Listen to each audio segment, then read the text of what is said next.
Hello mga B! Another day, another mini vlog!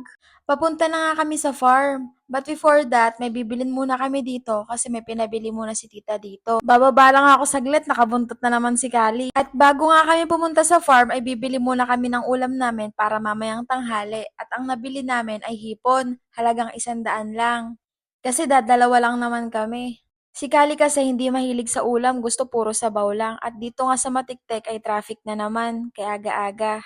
Dumaan nga kami saglit dito sa Alpha Mart kasi bibili kami ng pangmeryenda rin mamaya. Kasi nakakauwi na kami mga before 11, tas babalik ulit kami mga 3 p.m. or 4 p.m. para magpakain na lang ulit ng manok. Gusto nga din bumili ni Kali dito ng cat food para daw may pagkain yung pusa niya.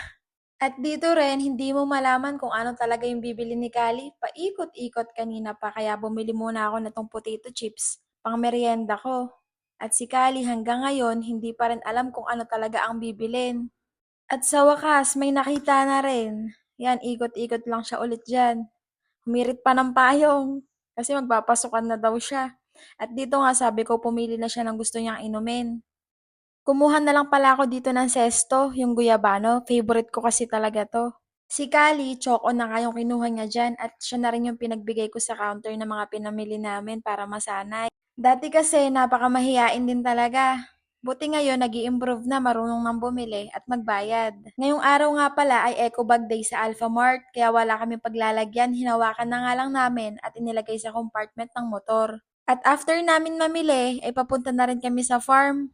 Bye! See you on my next one!